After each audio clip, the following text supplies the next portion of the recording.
University's extension service. So I've done horticulture and a little agricultural natural resources over the years, and um, I'm excited to talk tonight about water on the Front Range. We're going to talk a little bit about like understanding where our water comes from, how it's used, um, some big picture stuff, and then we'll kind of get into some broad ways that you can save water in your landscape. So that's where we're going. Hopefully that sounds exciting to you. So this initial picture here, actually, this, for those who don't recognize that, this is Dillon Reservoir, right? Which is on the far side of the Continental Divide, right by the town of Dillon or by Silverthorne. This is a reservoir that's operated primarily by Denver Water.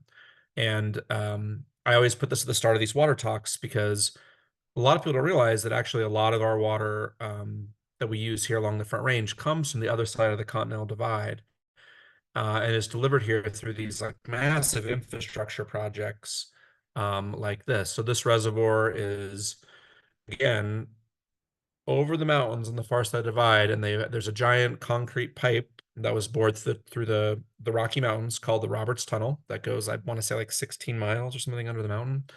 And they take water from here, and essentially it comes out in the our side of the divide, and kind of on the south end of Denver. So that's pretty wild, right? And if you're interested in that, you can do a quick search on YouTube for the Roberts Tunnel, and you can actually see a video of people from Denver Water going through this tunnel on a golf cart to inspect it.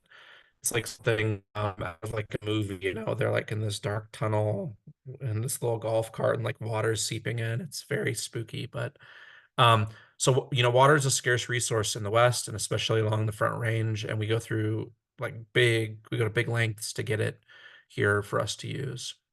Um, so I guess before I go any further, I just want to note that Colorado State University is an equal access, equal opportunity, and non-discrimination institution. If you're interested in learning more about that, you can find more at coloradostate.edu. Okay, so as I was saying, we live in a dry place. This is the current USDA drought monitor for Colorado as of just a couple days ago.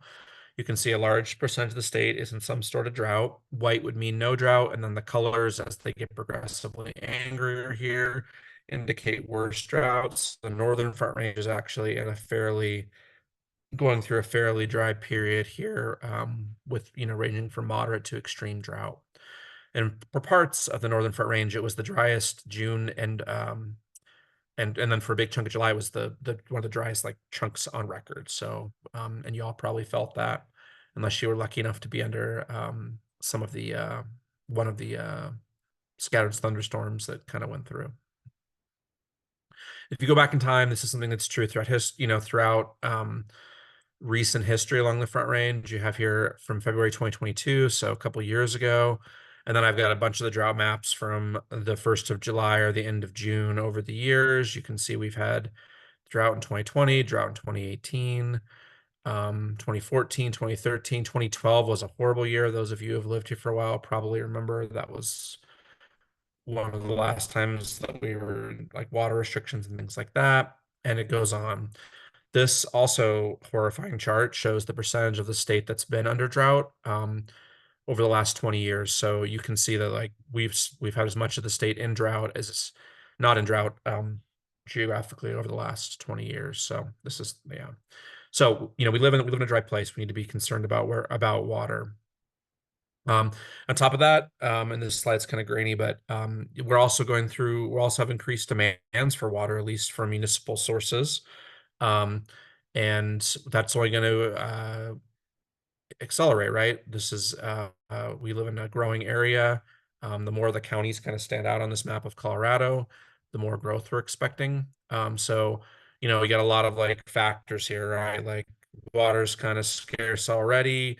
There's more people wanting to use water.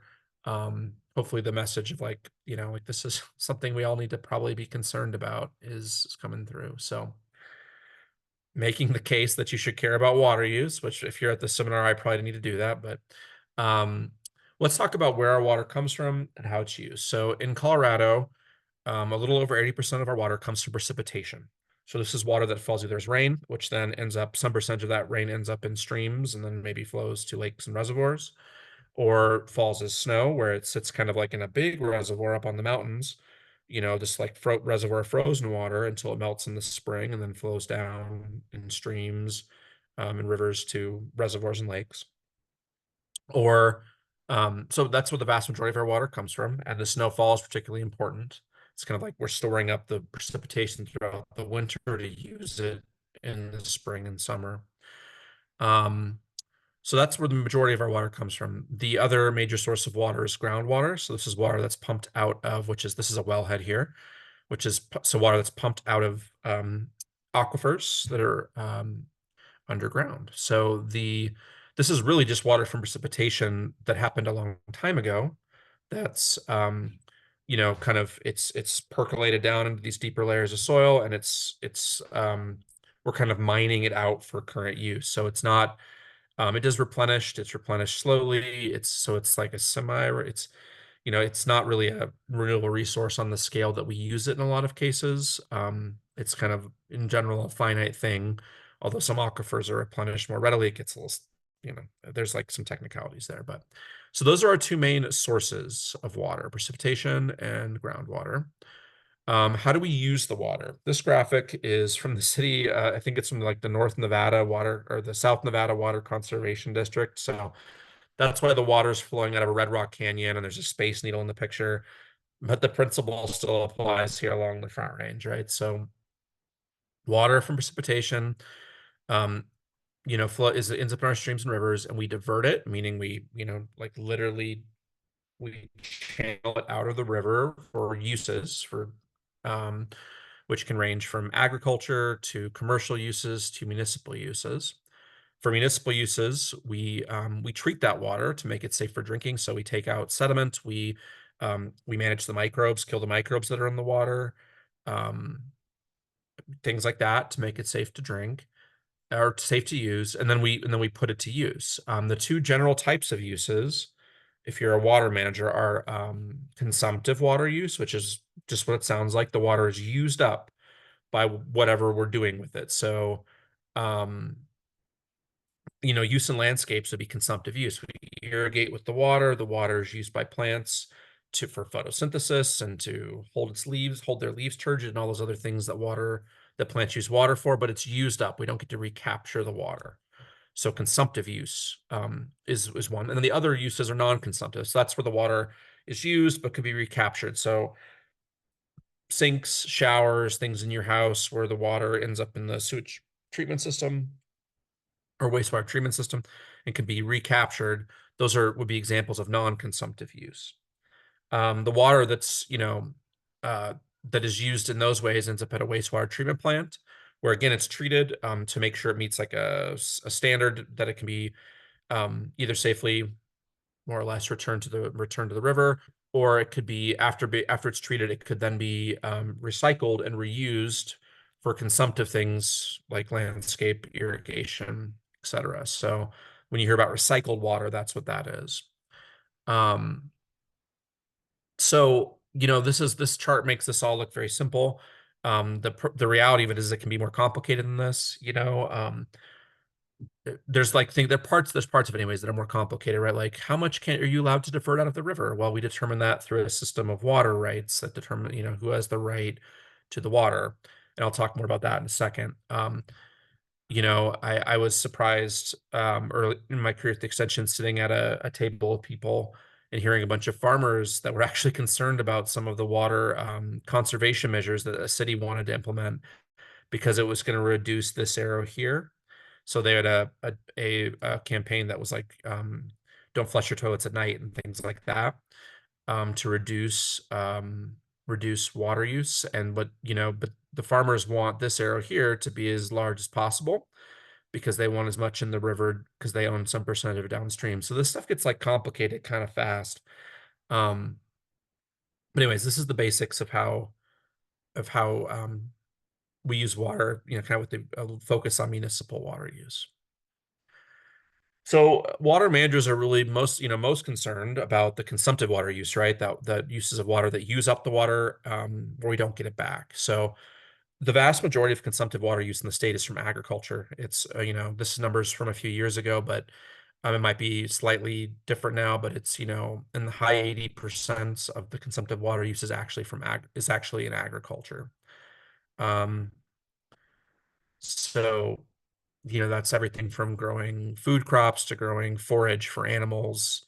That's the vast majority of consumptive use. About 7% of the consumptive use is in municipalities, and about half of that is in landscapes. So that number doesn't seem very large for municipal use, but actually, it is really important in the grand scheme of things. One, because in agriculture, we're probably not fully irrigating our crops, right? Like, in other words, if we had more water, farmers could have higher yields. So we're probably not fully irrigating our crops already. Whereas in landscapes or in other municipal settings, there is a huge potential for conservation. Also, cities only own so much water, so just because the majority of the water used in agriculture doesn't mean that, cities can access that water if there's like savings in agriculture. It gets complicated, but um, so municipal use is really important. Um, yeah, I think that's all I really wanted to say about that. And so in terms of practices in landscapes, which is what we're going to focus on particularly tonight, that contribute to water shortages, um, I have this list here from a sustainability curriculum that I think captures it pretty well. One is that landscape soils tend to be pretty degraded. We tend to scrape off the upper layers of soil that hold a lot of organic matter during construction. And that layer of soil that holds the organic matter is also really good at soaking up water. So our soils hold as much water, and there's also more runoff because of that. We also tend to compact landscape soils. We push all the mineral particles of soil closer together. So there's less empty spaces between the mineral particles to hold water and air, and the water and air that are held more tightly, so that moves, or particularly the water that's held is held more tightly, so it moves through the soil more slowly. So so in any case, it means our soils tend to hold less water. They tend to filter water less well. They tend to be a poor medium for plant growth, which means plants sometimes need more water to grow in those soils because they're stressed out. So um, so that's one thing. Another issue is poor plant selection. So this is where, especially along the Front Range, this is a big issue. Um, I'm not saying that, we should only grow plants that are native to Colorado, or we should only grow xeric plants that don't use much water, but we should definitely be focusing on those sorts of plants as the primary thing we grow. But, we have a lot of very mesic plants in our landscapes, everything from Kentucky bluegrass, which is relatively high water using system. It's even more high water using if you don't take care of it well. To all the tend to grow a lot of like annuals and things that maybe need a lot of water. Lots of times these are things that we brought with us, that a lot of people moved to the Front Range from other parts of the country, and it's natural to want to bring the things that you love to grow in wetter areas. But those growing those plants does take water. And again, we don't have unlimited water, so maybe we need to rethink some of those choices. The next one is one that I'm going to talk about a lot, which is, to me, it's the lowest hanging fruit of water conservation, and that's wasteful or inefficient irrigation practices. So irrigation systems that are either poorly designed or poorly operated, those sorts of things oftentimes are easier to correct or cheaper to correct than like tearing out a landscape and starting again with a whole different plant palette. So again, like I think it's kind of the low-hanging fruit of all this. Irrigation is one of those things that I think people get like the terminology around it can kind of feel like mystifying, like this is hard to understand. And but trust me, you can understand how to adjust an irrigation head, how to tweak your irrigation system. I have confidence that almost anyone can do that with a little effort. And then there are some kind of bigger things that are more like holistic things that we need to think about, and those are like design issues with landscapes, like wasting. When we do get rain, like if you're here along the Front Range, today's been a cool, wet day in the Northern Front Range at least. So when we have days like that, capturing the water, or even like more when we have like those days where we like get an inch of rain in a half an hour, being able to capture that water and use it in the landscapes in a productive way. Um, or rather than just losing it along like impervious surfaces where it just runs off into a storm sewer or something like that. So we'll talk a little about that right at the end of the talk. Um, so I don't see any questions in the Q&A, so I'm just going to keep going. But if you do have questions, you can put them in the Q&A. So these are some of the things we're going to talk about in terms of how we might conserve water here along the Front Range. So soils, I mentioned, is a big is a really important thing to be thinking about. The soil is, one way to think of soil anyways, is as a reservoir that holds water and nutrients for plant growth. So we can, we have, whether you have a clay soil or sandy soil, like you're kind of stuck with the type of soil you have, but through your management practices, you can over time really improve the suitability of that soil for growing plants. Um, and that, that mostly means that we're going to be managing soil organic matter. It's like a whole separate talk, but like the basics of it is that we're going to manage soil organic matter to promote a healthy soil ecology, and having healthy soil ecology, having, soil life helps the soil actually aggregate and create a structure. So the arrangement of the soil particles create a structure in the soil, which is, you know, more conducive to plant growth, more conducive to holding plant available water, also more conducive to like performing like ecosystem services things like filtering water as it moves through it, filtering impurities out of the water. Microbes are also that live in soil are also really good at pulling anything that has carbon in it apart into its component pieces. And a lot of like problematic substances that are either like, pesticides, chemicals that are involved like in housing or from the petrol or automotive industries. A lot of those things have carbon in them, and so microbes will actually break them down into their less harmful components. Um, so managing our soil to encourage it to have a healthy soil ecology, um, and will go a long way towards like helping improve the degraded soil conditions that we have in urban areas, which will help us conserve water, have healthier plants, and a lot of other like good sustainability outcomes. So this is all that stuff I just said, but improve water capacity, deep rooted plants, help reduce runoff and improve its quality. Yeah, I touched on all those. And so essentially we do this by one, managing compaction. So, that's like controlling traffic in landscapes. It's not quite as fun, but it could just mean like having your landscape aerated where they pull those plugs out of it to improve the amount of oxygen that's in the soil. Soil life, at least productive soil life or beneficial soil life does usually those microbes like to have oxygen, like a good amount of oxygen. And then we want to make sure that we're managing our soil organic matter. Like somewhere between 2 and 5% soil organic matter, depending what you're trying to grow, is probably what you're shooting for. And you get there either by adding compost um, or other organic matter um, to the soil through like your management practices, like leaving your clippings on your turf, adding wood mulch to your beds, things like that. It's a whole other class, but it is a really important part of water conservation. So I do want to touch on it. It's especially important if you're doing big changes in the landscape or installing new landscapes, because when you don't have any plants on the soil, that's the best time to be adding organic matter, right? Because you don't have, once you get stuff established in the landscape, it's harder just to rototill in compost or something like that. So we want to make sure we're improving our soils. And then, as I said, the lowest hanging fruit of landscape water conservation is reducing the amount of water that we're using in our current landscape, right? So this is stuff that's more just like changing our management practices, um, evaluating our irrigation system, making sure that we're watering appropriately. So I do a lot of visits to look at um, landscapes that aren't doing well. And this is one that I did a number of years ago where the call was they were like, "Oh, we have this fungus. We're like losing all this turf," and it's like, "Oh, geez, okay."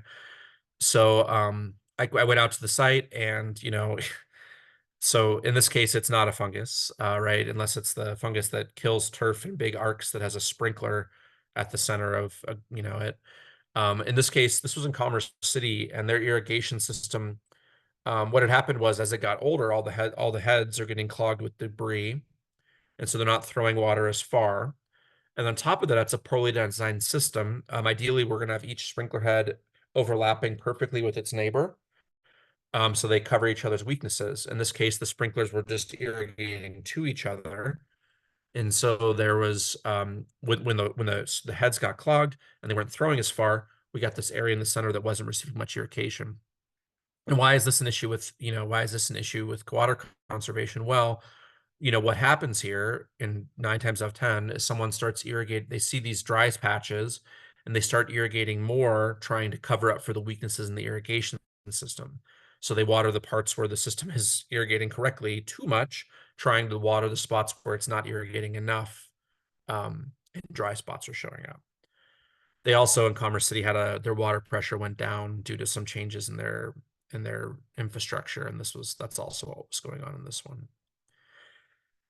This is like the most extreme example, but the another part of maintaining your irrigation system correctly is making sure the heads are adjusted correctly, so they're just irrigating what you're trying to irrigate, the turf or perennial garden or whatever. In this case, this is more than just poor maintenance. This is poor design, right? Like the sprinklers should be on the outside, watering in, and these are on the inside. But they're watering, and these heads are spinning 360 degrees, so they're just spending a lot of time watering pavement, and that's hugely wasteful. So making sure the system's adjusted correctly, so it's only irrigating the turf. Check that. Watch the system run, not just once a year, but watch the system run, every couple of weeks and make sure something hasn't gone wrong, that a head hasn't gotten bumped by a lawnmower or something like that, and is now irrigating the sidewalk. Probably like the part that is hardest for people is that irrigation heads are supposed to be to operate correctly. They're supposed to be usually plumb, so that means straight, and then they're supposed to be at a correct level in terms of their height. And if they're not straight and at the correct height, they don't water efficiently. So these are just some examples of how you might diagnose that. In this case, again, someone thought they had a disease, but what's happening is this over time, this head is settled and is too low. So the water is being caught by the head, and the water that was meant for here this area that's dry is being caught here. So that seems like, oh, geez, I need to get an irrigation person out. But for most residential systems, you can simply grab this irrigation head with your hand and then just unscrew it.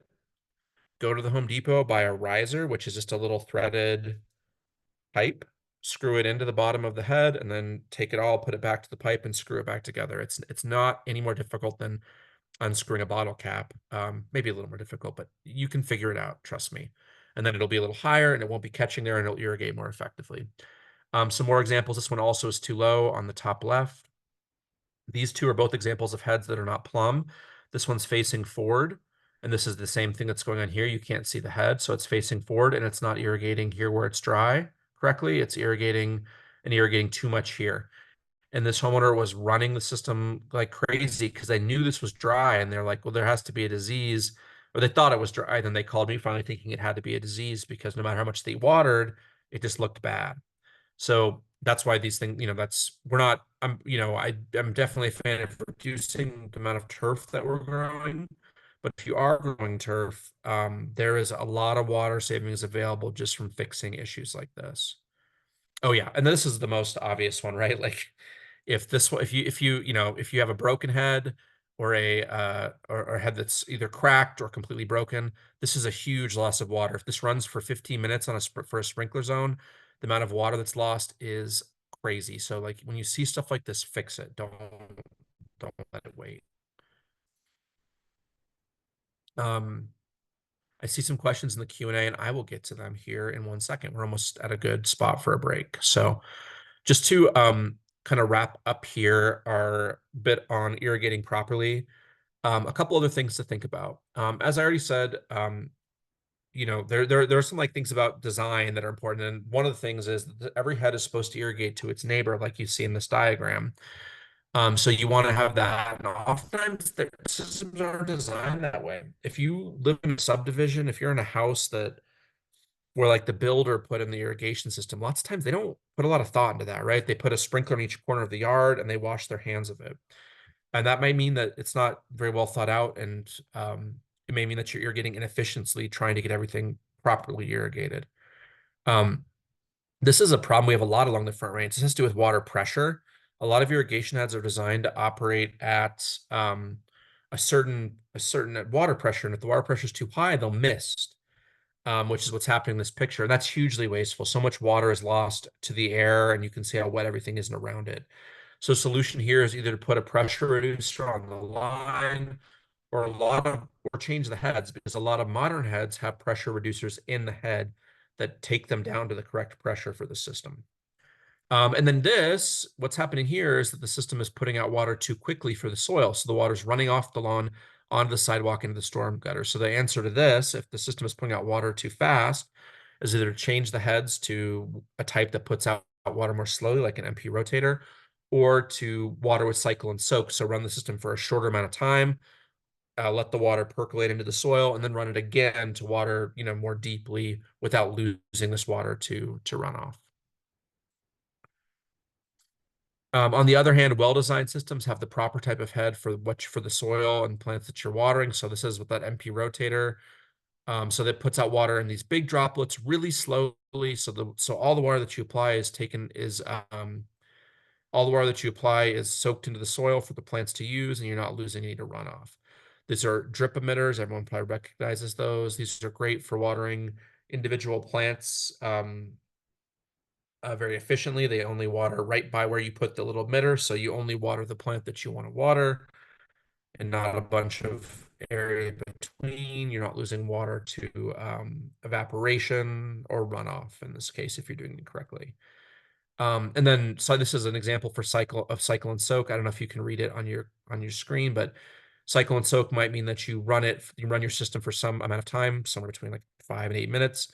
You wait an hour, you run it again, and maybe even you divide it up enough to do it 3 times to make sure that all the water soaks in and none runs off. So we also want to make sure that we're watering based upon ET. Like that's the amount. ET is a term that means evapotranspiration. I'll talk about more in a second, but essentially it's the amount of water used by a landscape. Last summer, where we had all this irrigation, we had all this rain along the Front Range, lots of weeks, we got enough water from the sky to meet the demands of plants. So we didn't need to irrigate. This summer has been the exact opposite for a lot of us. It's been in the high 90s or low hundreds for a month, and plants have been in water deficit, so we've been need to irrigate more. Depending on the type of plant we're growing. And then the final bit is watering appropriately, which is like a weird term. Like, what does that mean? Like watering appropriately. Essentially, it just means we're going to water based on the type of plant that we're growing. Different plants want water in different ways. A xeric plant is going to want water differently than turf. A tree is going to want water differently. It's going to want to be watered differently than a perennial garden. We're going to base our watering also on soil type, clay versus sand. I'll talk about that. Time of year, spring and fall, we need less water than the summer. And then we're going to take into account precipitation if there is any. So with that, I will pause to look at the Q&A real quick and see if I can answer some questions. So if you have other questions, feel free to put them in there.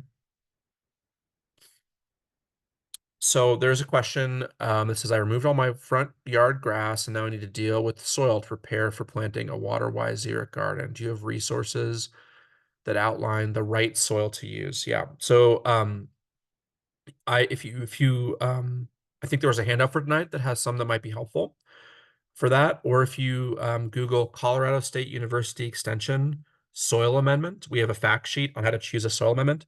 But essentially, my recommendation would be to put down somewhere between 1 and 3 inches of organic compost. So that could be chicken manure or a variety of other composts that you would get from a landscape supply company. Put down 1 to 3 inches and turn it in 6 to 8 inches deep and then plant.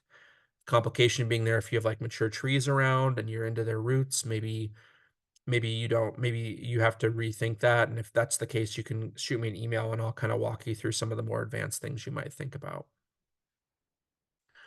Um, but yeah, 1 to 3 inches of plant-based or of compost and turn it in 6 to 8 inches deep. And then there's a question about sphagnum peat moss, and if it's a good amendment, and that's a long question to answer. Sphagnum peat moss is a great amendment for us to use, like in terms of like plant health. Like it's like magic. It's really good in our alkaline soils because it's very acidic. It holds a lot of plant available water. It is very good about buffering soils from pH change. Um, however, um, sphagnum peat moss is harvested from peat bogs, mostly in Canada. And, you know, I'm not here to make a value judgment for you, but you can look into the environmental ramifications of harvesting those bogs. The industry will tell you they've gotten a lot better, and that's probably true. Um, but environmental groups would tell you that it's still terrible and that we shouldn't use it. And I think the truth is somewhere there in the middle, and maybe we should use it more sparingly than we do, and only for or only maybe for certain applications, or maybe we should consider local sources of organic matter opposed to finding organic matter that's, imported from these bogs in Canada where it is kind of a finite resource. And anyways, it's a long issue. It's a whole talk in itself, and you can find a lot of good discussion about it from Canadian Extension Services. Um, what's the best time of day to water a perennial landscape? Yeah. Um, so generally speaking, the best time to water any landscape in Colorado is going to be either the evening or the early morning. There's like some factors that go into that. So if you know, we oftentimes say don't water during the day because of the heat, and that's true because you'll lose some of the water to evaporation. But a bigger factor is actually during the day we tend to have more winds, and so more of the if you're overhead watering with a sprinkler, more of the water is lost actually to the wind than just to evaporation. So if you're watering with drip, that's not an issue and time of day starts to matter less. So generally speaking, you're pretty safe watering, either early morning or evening. But if you're using drip, the timing matters less, if that makes sense. Um, when you're getting plants established, the big key there is that no plant is drought tolerant until it's established. So you just want to not let the plants die. So you probably want to water newly plants that you're newly establishing pretty often with small amounts of water, maybe even twice a day with small amounts of water while they get established. You don't want to drown them. You just want to put a little bit of water, but do it pretty often.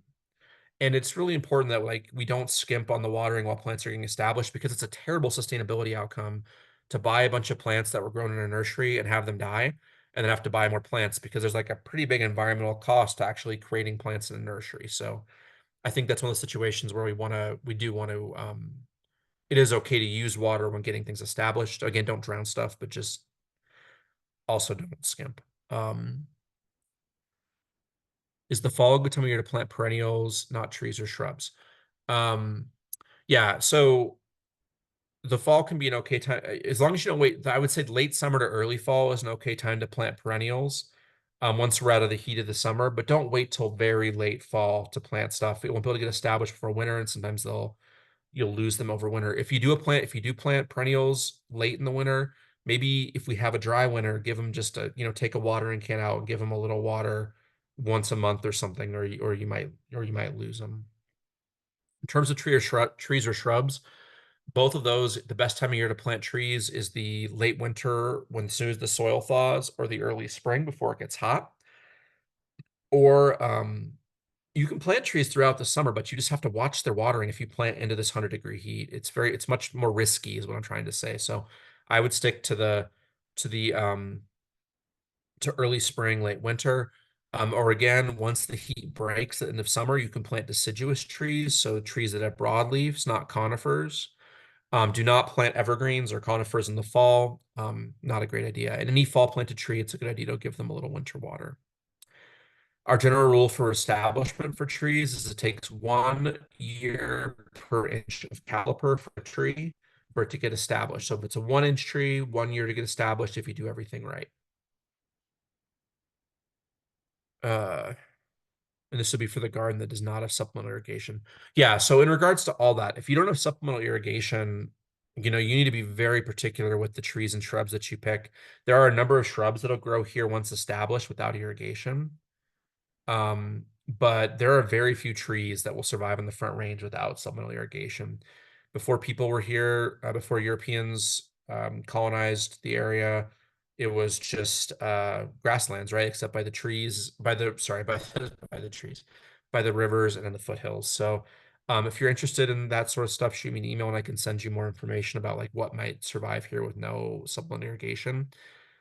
But it's a pretty small list for trees in particular. Hopefully I answered your question. That was a lot. I'm more than happy to have a conversation with you after this, Loretta. Feel free to shoot me an email. Um, I'll do one more, then I'm going to keep going because I just want to make sure I get through the talk. Oh, there's two here. If I can answer both of them, I will.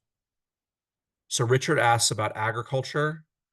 Oh yeah. So Richard, that your question about you're asking $1 million question there. That's beyond the scope of this seminar. Um, Agriculture, there's a huge potential to increase efficiency in agriculture, and there are many programs to help farmers increase efficiency. There's programs through the NRCS where they can get either they can get cost sharing deals to buy like sprinklers and things. And without getting way into it, because I'm very passionate about this and I'll talk about too much, even like switching to a pivot irrigation, so those big sprinklers you see that go in circles around the field, switching to one of those from flooding the field from a ditch can save just a massive quantity of water. And so you see that's why you've probably seen more pivots if you pay attention to that sort of thing in recent years. Um, water is allowed to water. What rights are allowed to continue as long as you're allowed to continue to hold your water rights as long as you're putting the water to a beneficial use.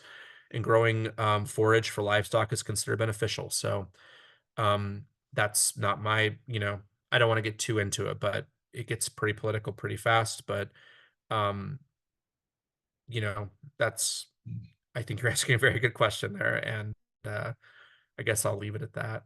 Can we eat less water? I think we probably could, is the answer to your question. And I no, I'll stop there because otherwise I'll go on too long. Do chemical herbicides and insecticides kill soil, microbes, and reduce water retention within the soil? That is a complicated question. And there's a number of terms there that you're using that are to me like um they have like a lot of attached like values that don't have to do that maybe don't have to do with science. Like we say chemical, like everything's a chemical, water is a chemical, but I'm assuming you mean like man-made produced things. Um, so there are definitely like fungicides that will kill fungus in the soil. So if you apply a fungicide to treat a fungal issue, you might be damaging the fungal population in the soil, at least in the short term. Um, so if you're concerned about soil health, I think the most important thing to think about and the most impactful thing to think about is feeding the soil ecology. So making sure there's carbon in the soil to feed a healthy soil ecology. Microbes are um, extremely resilient. They're very good at colonizing things. And if there is food for them in the soil in the long run, I think you're going to foster a healthy soil ecology. Um, Whether or not you're damaging the soil ecology by applying insecticides or herbicides, that would depend on the product you're using and how you're using it, and maybe on the population of microbes that was there beforehand. So it's a hard question for me to answer. And probably I'm not smart enough to answer it, to be honest. So um, hopefully that helps a little bit. I love talking about soil ecology. Again, shoot me an email and you can talk my ear off about it in a different setting. I'd love to do that. Okay, I think that was all the questions, and I'm gonna check my time real quick to see how we're doing here. Okay. And so We have plenty of time to get through the rest of this. So, and I'll do another set of questions at the end. So if you have other questions as I go along, feel free to throw them in the Q&A. So, all right. So let's talk about appropriate watering. This has a lot of science on it. You can ignore all of it unless you're just a nerd and are very into it. So when we're irrigating, our goal is we know that our plant, whatever it is, whether it's a xeric garden or turf or even alfalfa or something, we know that the plants are going to need a certain amount of water to do plant things, to grow, to create flowers, to create fruit, all that stuff, right? Some plants are more efficient at using the water than others. But we know the plants do need water, right? We measure the amount of water that's used by a particular landscape or field, like crop, through this term, which I already mentioned, evapotranspiration. So it's the sum of evaporation from the soil surface and transpiration, which is the amount of water lost from a plant's leaves. We have gotten when I say we, like society, has gotten very good at measuring evapotranspiration. We can, if we know temperature, humidity, and other factors like that, we can determine what the evapotranspiration will be for a given crop, uh, or for like a generic mesic landscape, right? Bluegrass, for example. We haven't like figured out evapotranspiration rates for every xeric plant because they're still pretty niche on like a broad national scale. But we know how much plants are using. And then we've gotten to the point where our irrigation is good enough that we know pretty well for a well-designed irrigation system how much water is being put out, or we can figure it out by putting things like catch cups out in the landscape and then running the system for like 10 minutes. And if a tenth of an inch was caught in a cup in 10 minutes, then we would know that 6/10 of an inch would be being put out per hour. So maybe the landscape is using evapotranspiration should be a half an inch a day. We know that our irrigation puts out, a third of an inch in a half an hour. And then you can see how we use that to schedule irrigation precisely, which is kind of cool. So there's like math that can be done to do that, and most of us aren't going to do that. There are also now these cool actual irrigation systems that will either pull evapotranspiration data from a weather station online, right? They are connected to the internet and they pull the data from a weather station nearby you, figure out what ET should be. You program into the system how much water it puts out, and then it just waters an appropriate amount for ET, which is pretty cool. Some of them actually also have on-site weather stations. Usually those are more like commercial systems where they actually have a weather station on the site and it figures out what ET is right there on the site. It knows how much water the system puts out per minute, and then it irrigates appropriately. And there even are fancier ones that instead of like using ET, they actually measure soil moisture. So they have these probes that are in the soil that actually measure soil moisture conditions. Usually with two probes, one higher and one lower in the soil profile, and they water appropriately. Those are really more for commercial applications, and they're tricky to use because they only measure soil. You have to like put the sensors at exactly the right spot that's like representative of the whole landscape. So anyways, but they are out there. So these are all cool systems that are out there. It sounds like, especially if you're talking about like a larger landscape, like the city of Longmont, I know a lot of the municipalities have programs to help you get systems like this, especially for larger commercial or HOA level landscapes. So this is like a very famous chart that I don't want to spend too much time on, but I think is really, really helpful when we're thinking about how do we effectively irrigate our landscape, right? So whether you're growing turf or just want to reduce your water, or whether you're growing a xeric landscape, a Waterwise landscape, I think understanding these concepts helps. So I am going to try to talk you all through it. So what we're looking at here in this chart is we're thinking about a variety of different soil types, okay? From a really fine soil like clay soils that we have on the Front Range. So these soils are made of very small clay crystals mostly. Well, if it's pure clay, it's all clay crystals, but anything that says clay in the name has a lot of these made up of all these little clay crystals. Very small soil particles, very small spaces between them. They tend to hold water very well. They hold some water so tightly that plants even can't even get it out. On the other end, we have really, really coarse soils. So sand would be the example, the most extreme example of this. Big soil particles, we can all think of a piece of sand. We know what that looks like. Big spaces between them. Um, because they have big spaces between those particles, the physics of soil work out that the water tends to drain out of those big spaces. The mass of the water is big enough, gravity can pull it out. And so they tend to be droughty and infertile. They don't tend to hold a lot of water, but almost all the water they do hold is held loosely enough plants can get it. So we've got this range of soils, right?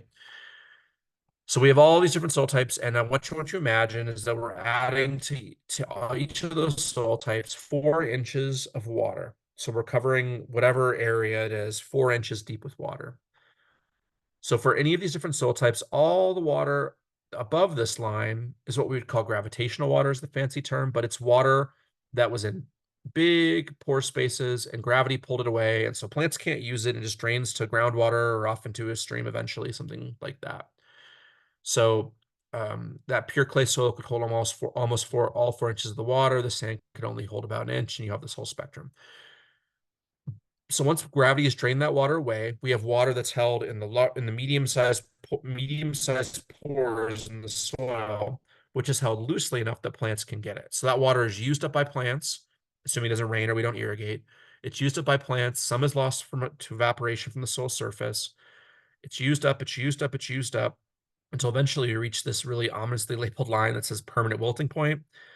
And when a plant permanently wilts, that means it's dead. So at this point, there may still be water in the soil, but it's held so tightly plants can't get it. So between those two lines, we have the amount of water that's available for plant use. This is the reservoir of water a soil can hold. For a loamy soil, it might be 2 inches of water that soil can hold. And so we know when we're irrigating, like we have this reservoir, it's 2 inches deep of water, plants are using it up. And when we reach a certain point, we're going to top the reservoir back up till it's full. So to this line that's field capacity and not till it's overflowing because that's just wasted water. So when we irrigate, the big take home is I want you to think of your soil as a reservoir.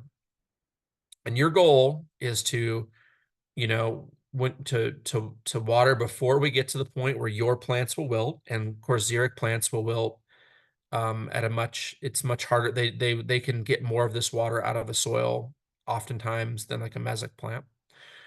And you're going to fill it up, and you're not going to fill it up to the point where there's runoff or there's water leaching out of your soil just to irrigate to field capacity.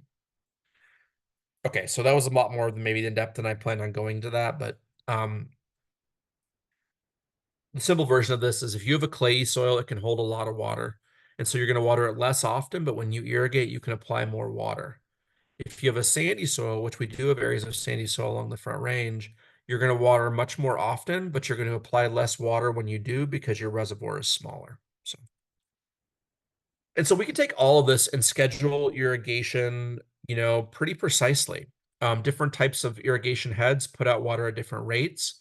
These pop-up fixed spray heads put out water very quick. So you'll notice on this generic runtime thing, which I think came from the city of Colorado Springs, that we're not running it for very long. But because it puts out water so fast, we're having more cycles, but they're shorter.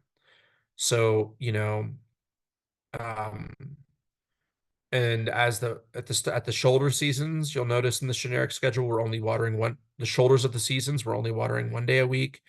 In the heat of the season, June through August, we're watering 3 days a week. So that's to match evapotranspiration like we talked about.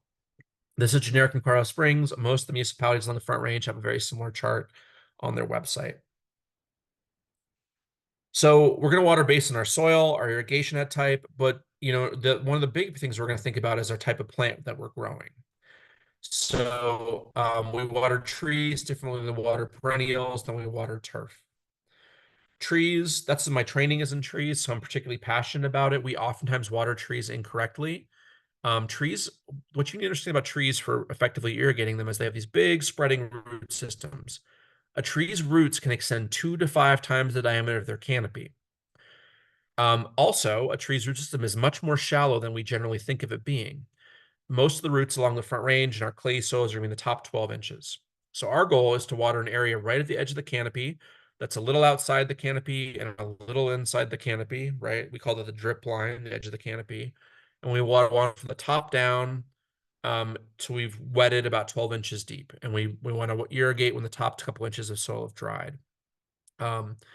So where we run into issues is we put little drip emitters on a young tree, and we think that little drip emitter is going to water that young tree effectively even as it grows, right? Um, and gets to be a large mature tree, which has this huge root system, right? So the drip emitter may work for the first few years, but then we should switch to maybe micro orchard sprinklers or micro sprinklers, which plug into the drip line and irrigate these little bubbles with big droplets. They're still very efficient. You know, you like 3 to 6 foot circles in diameter. Those work great. Or we could put a drip line with emitters in the line out at the edge of the canopy. Again, I don't want to ramble on too much here, but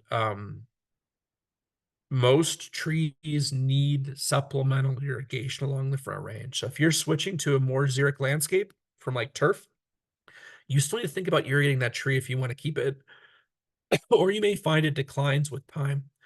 There are very few trees that can survive. Like I can count them on one hand, the number of trees that can survive here along the front range without supplement, excuse me, without supplemental irrigation. And even those would struggle during very, very dry periods. Yeah. So for perennials, the big keys for perennials are one, making sure they're on a different zone than your turf or other areas. Otherwise, they'll get overwatered if you're growing xeric perennials.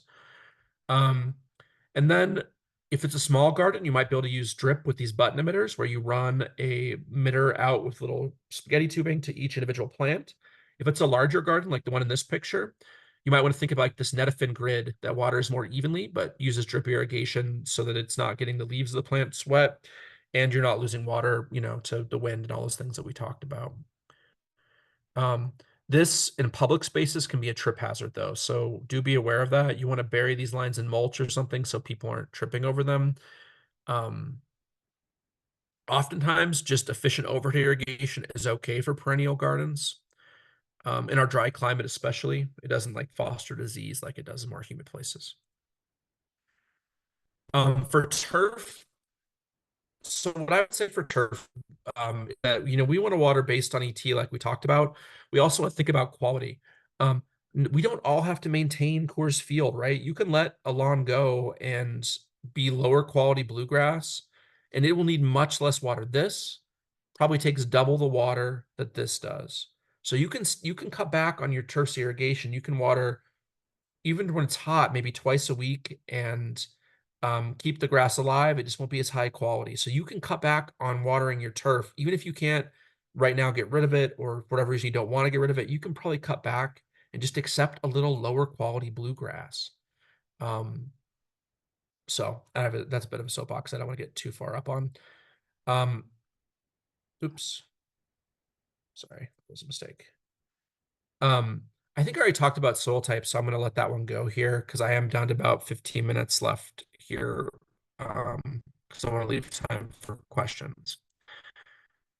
So in your current landscape, in your current landscapes, fixing irrigation issues, irrigating correctly for your landscape elements, there's a ton of water savings there. If you have the resources and have the energy to replace landscapes, or if you're installing a new landscape, then a whole new like set of options open up for you. It's much more easy to improve our soils when we're putting a new landscape, so we can just add compost right there, right? Um, we can think about our plant palette in a whole nother way, right? We can think about putting in a bunch of different, we can use more low water use plants. We could use turfs we could use alternatives to turf that use less water. I'll talk a little about that. We can even think about design elements that harvest water from when we do get rain and help control runoff, which actually can have other environmental benefits even beyond water saving. So we're going to do like a real quick overview of some of these things that we could think about if we're replacing landscapes or we're installing new ones. So talking about our plant palette, we can lower water use plants like these, like Waterwise perennial gardens. not only save water, but they have a lot of other benefits. They can provide habitat for invertebrates, including pollinators. That's invertebrates, that means insects, right? Um, so they could, including pollinators. They can provide a lot of aesthetic value, like a lot of variety. If you like growing plants, it's kind of like cool to be able um, to kind of like pick plants and see the different flower types. And the perennial plants don't usually live forever, so you're always kind of like replacing a thing that didn't make it through or reach the end of its life cycle. So you always get to add a little bit and kind of um, experiment. So that can be really gratifying to a lot of gardeners. Um, when we talk about perennial plants, we're talking about herbaceous perennials anyways. They're these usually low, they don't have woody stems, they're not shrubs or trees, and they live for more than 2 years. Some will live for 50 years, some live for 3. So don't always expect your perennial plants to live forever. Sometimes it's not anything you did, they just reach the natural end of their life cycle. Um, like associated with this is this term xeriscape, right? Which was a term that was coined by Denver Water in the 80s. And this is the definition they use: a style of landscaping design requiring little or no irrigation or other maintenance, which you'll notice I crossed out, used in arid regions. And I crossed out the other maintenance because we get enough water from the sky that you are going to get weeds in these xeriscapes. They're going to need to be weeded. The mulch, you're going to need to refresh mulch in them every so often. You're gonna have to cut them back in the spring or in the fall. They do require maintenance, so don't think in your head that a xeriscape is no maintenance. Xeriscape has these 7 steps, and I'm gonna distill it into like 3, for the sake of this talk, because this is not a talk that's just focused on xeriscape. I think these are really important in an arid area like where we live, to think about these things. So when you're doing something like this, a really important thing that's kind of seems esoteric is to think about like what your goal is. Do you want your landscape to be just all low water use perennials like this garden here at the Adams County Fairgrounds? Or maybe you just want to get rid of the worst parts of the turf that are like the least used, the hardest to water, the hardest to mow, like the hell strip here in this picture. Like, what is your goal? If you know clearly what you're trying to do going into it, it's going to make the whole process a lot easier. So you have to think that through, but I would really encourage you to do it. So knowing what your goal is, I would say the next big step is to plan appropriately in terms of grouping the plants by water use. This is a very generic bubble map that you can do. Just go on Google Maps, take a little snip of the landscape you're looking at, and then maybe think about planning. So in this case, like for this home, they're going to maybe have like some higher water use areas, like a little bit of color up front. Maybe they just like annuals because it reminds you of them of their grandmother or something like that. That's great. You can grow a little bit. You may have the whole yard, but you can have a little garden with those higher water use plants. Maybe you want to grow some vegetables. You can have those grouped, and that's going to be an area where it's a little more water intensive, but they're these picked areas for that, right? Um, but areas that don't get used, like the front yard in this case, maybe it's going to be xeric perennials. In the side yard, maybe the border here at the edge of the property will be xeric shrubs to provide screening. And maybe there still is like a little mesic yard for kids to play in, but maybe that area is limited, and you have an irrigation system that's designed correctly to like make sure you're as efficient as possible for that area. So we're going to group the plants by water use and their use by us as the people who are inhabiting that landscape. Um, and then, so, because turf is one of the areas that tend to use a lot of water, we really want to think about alternative turf. So this may be the last section I get through, but I think we're very lucky right now. There are a lot of exciting lower water use options, um, alternatives for turf out there. Um, so I'm going to give you some other grasses. We already talked about you can grow a xeric perennial garden, right? But there are some other grasses that you can use. Buffalo grass is one of our native grasses. This can look like a dry meadow, depending how you irrigate it during the summer. Or if you water it once a week, it'll look like a low quality bluegrass lawn. Buffalo grass, things to be aware of. It's not tolerant of traffic like bluegrass, so it's not good. It's not going to be great for like heavy use for pets and kids. It's going to look worn. Um, it doesn't green up till the middle of May, and it goes dormant at the first hard frost, which I view as an advantage because that's less mowing and less irrigating for me. But for some situations, that might be a concern. It's also not good for high elevation. So if you're in the foothill above 6,500-ish feet, this is not for you. also for full sun. And if you don't maintain it correctly, if you overwater it, you over fertilize it, it's going to be weedy as heck. You can get, I would recommend that if you're going to do buffalo grass and you're not confident, like you're not confident gardener, to look for sod, not for seed. You can establish from seed, but it's a little more involved. So I would recommend sod if you're not confident. And there are growers, sod growers along the Front Range that do a buffalo grass. Here's a lawn in Westminster that's buffalo grass. I think the quality in that's all right, right? Sometimes they mix buffalo grass with blue grama. This is from Northern Water's Trial Garden. So that's a buffalo blue grama mix, makes it look a little thicker, opposed to just pure buffalo grass in the same day. So you can see that that's why they mix it with blue grama sometimes. There are other native grass mixes that are more like prairie mixes. These are options for some landscapes. They're a little tricky to get started. They can take like 3 to 10 years to establish. These grasses are just not as aggressive as buffalo grass or bluegrass or other like turf type grasses. So if you're interested in this, I'd reach out to your local extension agent and they can walk you through what it takes. It's usually better if you have a little bit larger landscape. It doesn't work well for very small yards to maybe do some of these native mixes. They do have like new bluegrass types that are a little bit more water efficient. They say some of them say they use a third less water. So even if you just have to grow bluegrass someplace because you're going to use it for a specific, you have a use of it that requires that. There are like new types of bluegrass, like this Revelry is just one, but that are supposedly lower water use that are out there. You can work with a local sod grower to see if they maybe have some of these. Tall fescue is often touted as being low water use compared to bluegrass.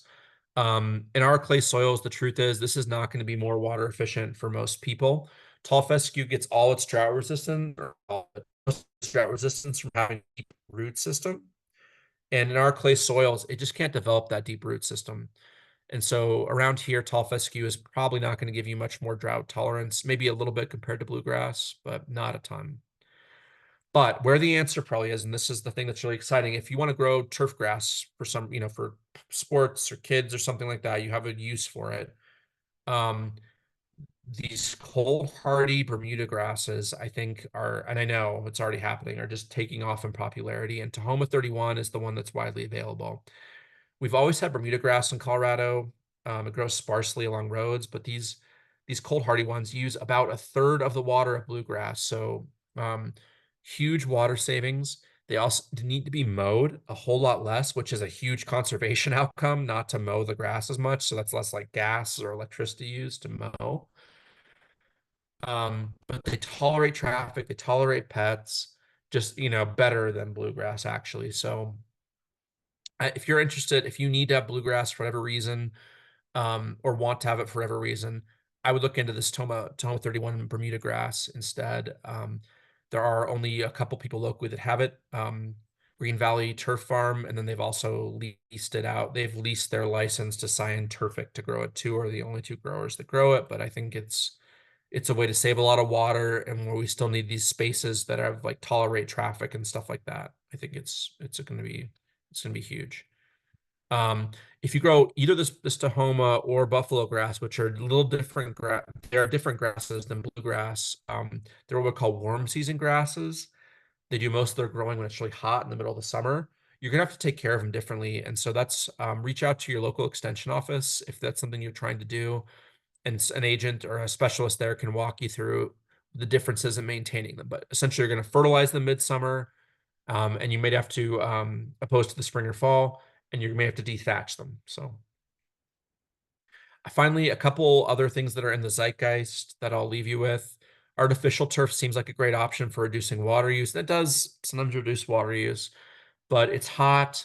Um, it's plastic, right? So I also have questions about like, is that plastic? Are we getting microplastics into everything?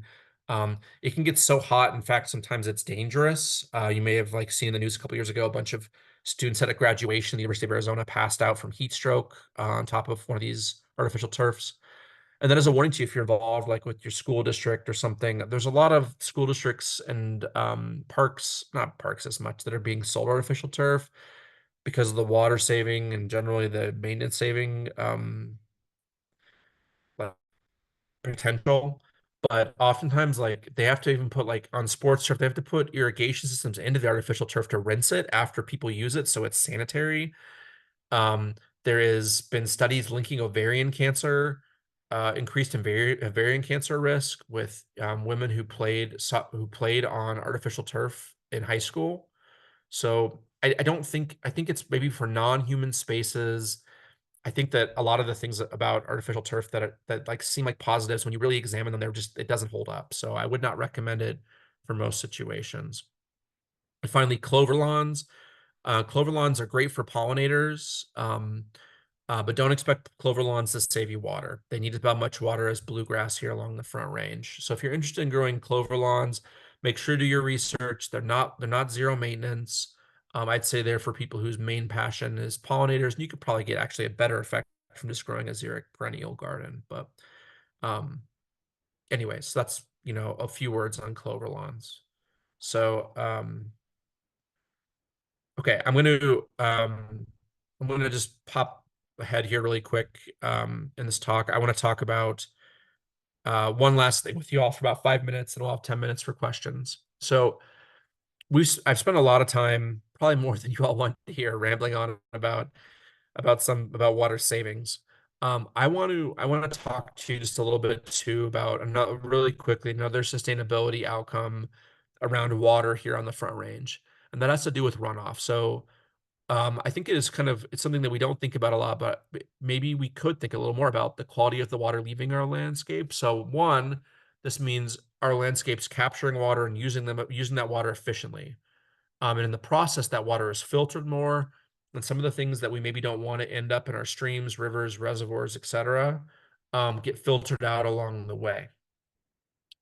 So, we can think of if we're designing a new landscape, we can definitely improve the quality of water leaving that landscape or um and so we can do that by having healthy soils. So I already talked about some, improving soil organic matter content. We can use fertilizers and pesticides appropriately, which means that we don't add too more nutrients than the plants need. We don't add nutrients in situations like right before a rainstorm where they're going to get leached into the groundwater. It's kind of like a myth, right? We only apply pesticides according to the label, and only if we really need them. That's part of IPM. We don't apply things like preventatively almost ever. It's usually in response to a specific problem. And when we do, we use the least risky product possible, and we use it according to the label, which is designed by the EPA to facilitate the safest use for people and the environment. We also water appropriately, so we're not like leaching things out by overwatering. And we think about these big design elements that may help us capture water. So these big design elements I'm talking about that you might want to think about are one, vegetative buffers. So these are, if you ever live in an HOA with the water feature, live near a stream or river, this would be where you'd want to do that. So this is the top picture here is a good example of this. So these taller grasses are going to capture sediment before it gets into the water. They're going to soak up nitrogen or other nutrients that maybe are coming off these other areas of the landscape and prevent them from getting into the water. They also discourage geese from getting by the water if that's an issue for you. So while providing habitats for other types of birds and like encouraging a little more diversity. Um, Other elements you might think about, a bioswale is a channel that's vegetated. So when it rains, the water comes in this channel that's moving the water usually, either out of the landscape or to like a rain garden where it's captured. And so you could maybe plant a few more mesic things at the bottom of like these bioswales. At the same time, they slow the flow of water. So sediment comes out of the water. They capture nutrients, all those things I talked about for vegetative barriers as well. So here's some more examples of like bioswales and landscapes. And then finally, a rain garden is like a strategically located low area that collects runoff and absorbs it when we have like big rain events. Again, you might be able to plant some of those mesic things you might want to grow in these low areas and take advantage of so that the water's channeled there and taken advantage of during rain events and things like that. But at the same time, it's going to capture all the runoff, filter out some of the pollutants, capture them, and allow soil life to process them and keep them from getting in our rivers and streams. So here's an example of a project in the North West where they have cutouts in the concrete, and then when they did this, they helped homeowners install these rain gardens Obviously, this is a wetter spot than Colorado, but it gives you an idea of like what a rain garden might look like. So, um, with that, I will try to answer any last questions. Thank you for listening to the talk here. I think I have a little over 5 minutes, so I'll get through as many as I can here in the Q&A. So let's have a question about to water trees that are replanted between a street and sidewalk. So yeah, the best way to water trees is to water where the roots are. So you want to water the root ball and the backfill that you're hoping the roots will get into. And you can either do that just with if there's sprinklers, that does a good job, but or you could take drip tape that has emitters in the tape and do a circle of it around the edge of the root ball so you're watering that root ball evenly. Those would be the ways I would suggest doing it. Or you know what, to be honest, and no one likes to hear it, but sometimes the most efficient way to water something is just with a hose because we pay more attention to it. So watering with a hose and sprayer and just wetting that root ball, when the top couple inches of it are dried out. Can clover be used alone as a low water ground cover? So hopefully I covered that, Anna, but clover is not low water. It's great for pollinators. It's not low water. It's probably going to need extra irrigation to be full and dense and outcompete weeds. If you have other questions about how to grow clover lawn, shoot me an email and I'll walk you through everything I know about it. When planting. Yeah, okay, obvious cues, you're looking at a mesic plant. It's okay, it's not always obvious, but generally plants that have like lighter green leaves or like trying to think of a good example, but like because lighter green doesn't feel sufficient, but like paler green, not like sickly yellow, but like those like shades of green that are not like deep forest green are sometimes an adaptation to be lower water use. Smaller leaves, narrower leaves can oftentimes be signs that the plants are more xeric. Not always, though, right? These things aren't always universal, but like those could be some kind of clues. Um, Oftentimes xeric plants, the flowers tend to be smaller, like big, showy, flat flowers. Flowers take a lot of water. They don't tend to be smaller flowers are sometimes a sign, but not always a sign of lower water use plants. Um, that's a very good question. I've been asked that before. Those may be some visual things that I have. We also one thing that's very true is you can go online these days and find very good lists of xeric plants. So if you're going plant shopping, I would go online to Colorado State University Extension has a xeric perennials fact sheet. Plant Select has a great list of there's a spectrum, but of xeric lower water use plants that you could take with you to the garden center. So yeah, hopefully that answered the question. I'll have to think about that one a little more. If you're not sure what type of soil you have, are there good visual signs that you've watered enough to reach field capacity? Okay, so this is a bit of an art form, but a soil that is like got the correct amount of water should feel like a wrung out sponge. It should be damp to the touch, but not dripping wet. So that's what I always look for: is damp to the touch, not dripping wet. Um, a clayey soil will feel sticky in your fingers. A sandy soil will feel gritty.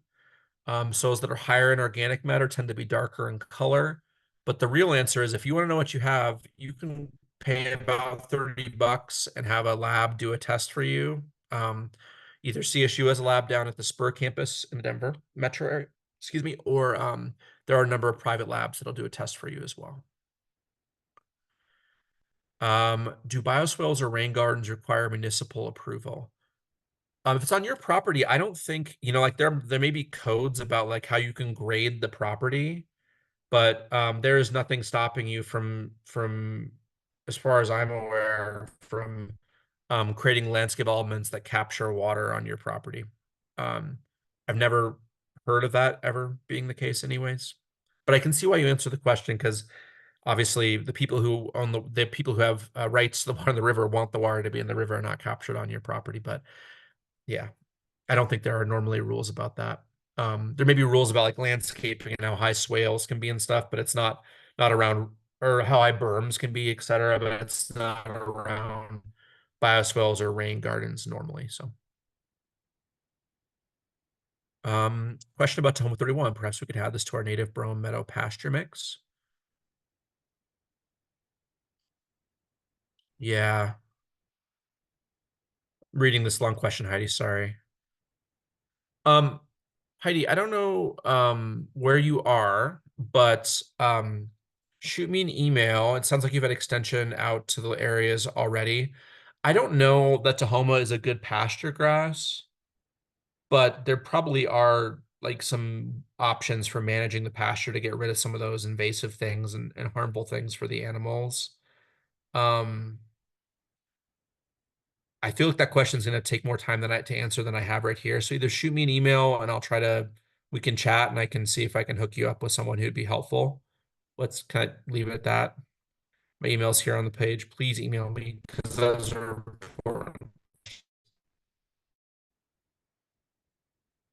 And then thank you, Chris, for sharing that. So looks like there's a link there. Not everyone, I think everyone can see that link that Chris pointed. I've never looked at that, but there's a lot of good design resources out there for bioswales and stuff. So I think I did get through them all, and I don't know if I went over in time, but thank you all. Hopefully this was helpful. I would appreciate any feedback you have. I know some of this talk is a little drier than just like showing all the pretty flowers. So any feedback I would love to hear. Thanks. Awesome. Thank you so much, Eric. I know I learned a lot, so I hope that everyone else did too. Thank you guys all for attending, and thank you again to the City of Longmont for sponsoring tonight's webinar and offering the translation services as well. Our seminar series this year will run through the end of this month, so we just have 3 more left. Another one that we have next week is about perennials and late summer and fall planting, so definitely one to check out. When you exit the webinar tonight, you'll see a survey link pop up. If you have a moment to fill that out, we'd really appreciate it. Otherwise, keep an eye out tomorrow for an email from us that'll have some follow-up resources from Resource Central, from Eric, another link to the survey, and also a link to the recording of this webinar so you guys can reference it afterwards. But we really value your feedback, so please take a moment to fill that out if you can. Thanks again, everyone, and have a good evening.